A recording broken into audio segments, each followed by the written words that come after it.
Okay, so over the last couple of months, I have been really ordering a lot from Blinkit, Zepto, and Instamart. And I have noticed Korean products from skincare to snacks, everything's just flying off the shelves. I mean, just look at these apps and these products.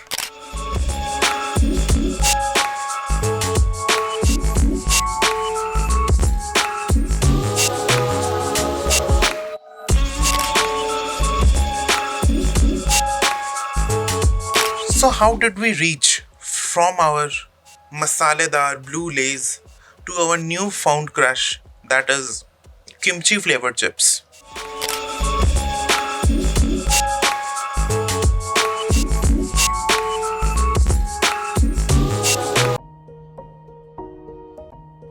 I kid you not, this is interesting. This man, Joseph Nye, an American political scientist, is said to be the founder of the term soft power. Now, what is soft power? For beginners, it's the power which doesn't use military or any form of hard power but influences through culture. Now, to put it into perspective and make you understand even better, let me break it down into soft power versus hard power. Okay, so picture this. In place, the Chinese government is organizing an influencer junket. They're inviting young social media influencers to visit China. They have launched a recruitment drive, and certain criteria must be met. The influencers must be American. They must love Chinese culture, quote unquote, and have at least 300,000 followers. In July 2025, China invited a group of American social media influencers, each with 300,000 followers, to the tour of the country on an all expenses paid trip. They live streamed from the Great Wall, showcased Shanghai's tech hubs, dined in local markets, sharing these experiences with millions of followers. This wasn't just a tourism campaign, it was digital diplomacy in motion. That's soft power. Now, to really get it, we need to understand the opposite to it. That's hard power. Hard power is the loud kind. It's tanks rolling across borders, it's warplanes in the sky. Think of US invading Iraq or Russia annexing Crimea. It's force, it's threat, it's pressure. But soft power whispers. It's the K-pop concert in Paris. It's the Hollywood blockbuster dubbed in Hindi. It's sushi bars in Delhi. Just to give a few examples. Soft power works through attraction, through culture, through values and diplomacy. It doesn't push, neither it pulls. Nations rarely choose one. Most blend both soft power and hard power. Even Joseph Nye, the guy who coined soft power, said the real magic happens when you combine them. Because when a country can both charm and coerce, it doesn't just win battles, it wins influence. But here's where things get a little messy, not a little, but a lot messier. Sometimes they actually cancel each other out. Hard power gets results fast. Troops on the ground, regimes toppled, immediate leverage. But here's the problem. If those actions clash with the values you claim to stand for, your soft power takes a direct hit. Now let me explain it through an example. Take the US in Latin America in the 70s and 80s. On one hand, they preached democracy, human rights, liberty. On the other hand, they backed coups, supported military takeovers, propped up brutal regimes in Chile, Argentina, and elsewhere, all to protect their own strategic interests. So people started asking, wait, aren't you the country that says freedom matters the most? The US might have won some short-term political points, but they lost something bigger, moral authority. The soft power that made their values attractive in the first place, gone, wiped out by contradiction. Because soft power isn't about what you promote, it's about how consistently you live it. Okay, quick rewind. Remember earlier when I said about Korean products trending on Blinkit and Zepto and Instamart? That's not random, that's soft power in real time. It even has a name, Hallyu, or the Korean wave. And it's not just about BTS or some viral dance moves. This thing is everywhere in India right now. Since the pandemic, Korean shows have dominated Netflix, Amazon Prime, even MX Player. People got hooked during lockdown and they didn't stop. Let's break it down. K-pop, huge. BTS and Blackpink aren't just bands, they are full-blown movements. Emotional connection, global community, total influence. K-dramas like Squid Game and Business Proposal changed the game. People started caring about Korean food, skincare, even how relationships look on screen. Oh, and yeah, of course, how can I forget ramen and kimchi? You can find them in cloud kitchens, even in tier 2 cities now. K-beauty blew up. They're on Nika, Amazon, everywhere. K-fashion? Oversized shirts, soft pastels, clean makeup looks. It's the new vibe for college kids in India. Now, let's talk about the language. Over 100,000 students applied for 30 seats to study Korean at JNU. And yes, Korean is now taught in Indian schools as well. So, the ideal question is, how did all this happen? How did we reach from, as I said in the beginning, from our blue lays to this kimchi? There are actually 4 reasons to it. Cheap data plan and more smartphones made access to K content a lot easier. OTT platforms like Amazon Prime, Netflix pushed Korean shows hard. In 2020, the COVID gave people time to binge watch. And fandom, Instagram, YouTube, people connected, shared, totally obsessed with the content. The result? A feedback loop. People love the content. They buy the products. They learn the language, they visit the country. That's soft power. Not forced, not loud, just irresistible. On screen, everything might look perfect. The idols are flawless, the dramas are dreamy, the food is aesthetic. But behind soft power glow, South Korea is carrying something heavy, something dark. Beneath the polished world of K-pop and K-dramas lies a country battling real problems, especially when it comes to mental health. South Korea has one of the highest suicide rates in the world. In 2018, it was 23 per 100,000 people, double the OECD average. And it's not just numbers, it's kids, it's students, it's parents, it's idols. It's a pressure cooker society, and sometimes it explodes. So here's the thing.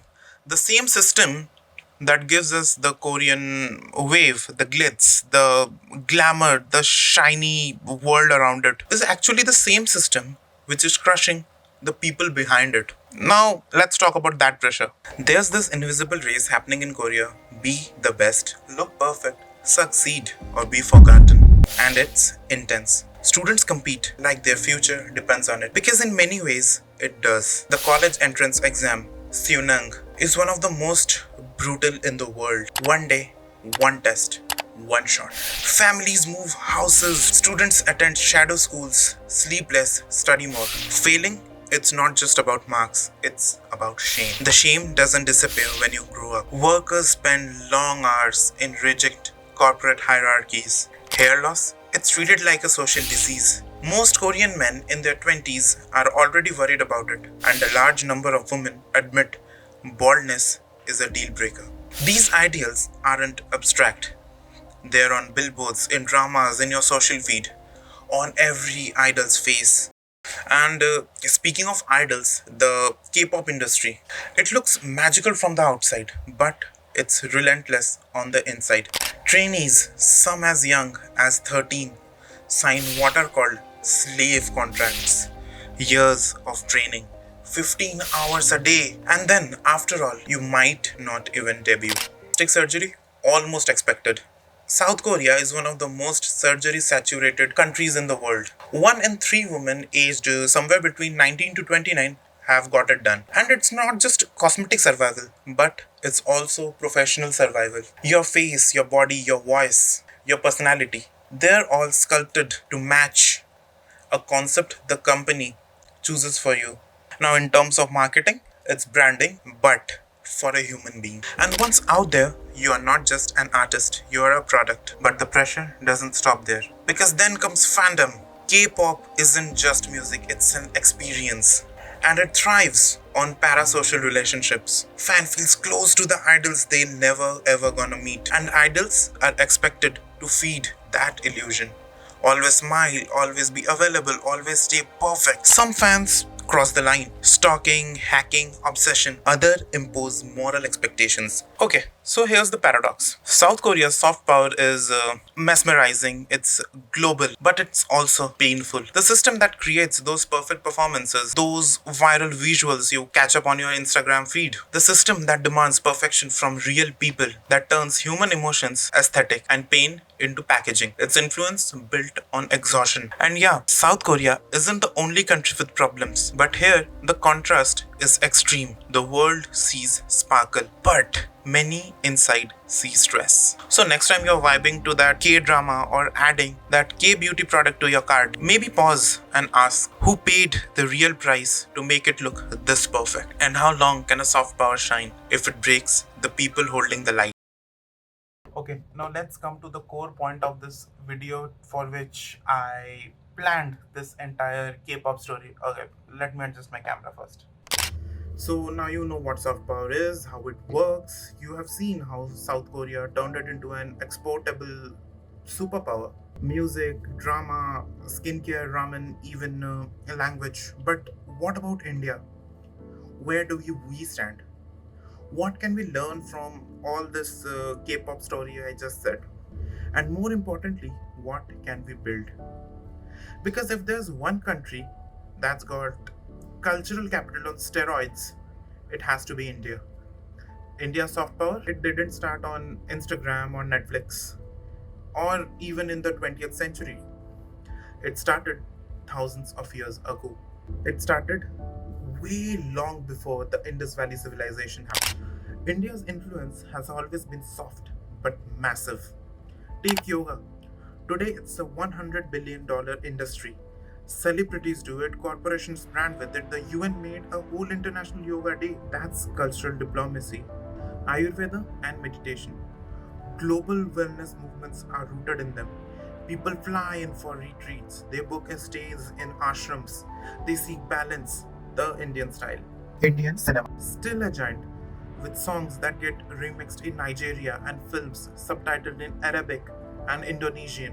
Films like RRR, films like Bahubali help shape this narrative. India's global health role. During the pandemic, India sent vaccines to over 100 countries. That wasn't just logistics, that was goodwill. That was soft power delivered in a cold box wearing a white coat. India's G20 theme, Vasudhaiva Kutumbakam, the world is one family, wasn't just a branding, it was rooted in ancient Indian philosophy. So here's a twist.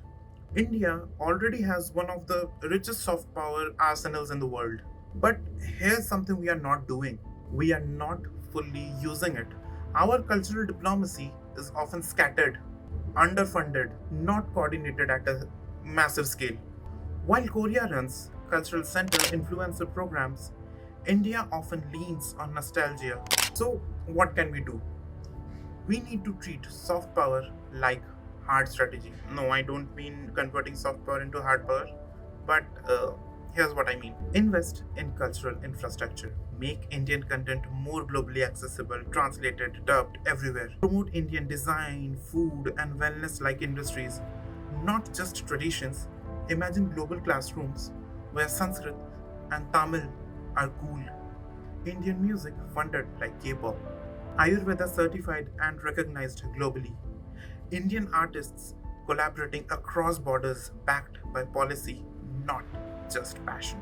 And imagine India not just being respected but loved for what it creates, what it represents. That's the heart of soft power. That's where emotion becomes influence, where culture becomes credibility, and where identity becomes impact. India's soft power shouldn't be a side note, it should be our headline. Now, before I sign out, here are some of my final thoughts. We are living in a world that's more connected than ever, but also more fragmented than it was around 50 or 60 years ago. Around 10 years back, it was said oil is the new power, but in today's world, when we have AI developing so fast and technologies developing so fast, all we can say is information is power. And in this digital battleground, it's not just about who shouts the loudest, but who tells the best story. It's the war of narratives, it's the war of stories. And India, India does has some of the finest stories ever created in this entire world. Big ones, ancient ones, global ones. But if we want those stories to shape the world, we have to do more than just to tell them. We have to strategically amplify them. Because here's the truth, soft power today runs through fiber optic cables, through tweets, through reels, through YouTube thumbnails. If culture was a wave before, now it's an algorithm. India already has the tools, a booming smartphone market, millions of content creators, a diaspora in nearly every country, and a cultural legacy that spans millennia. We need to put it all together, like combine it all together and make it just one solid compound.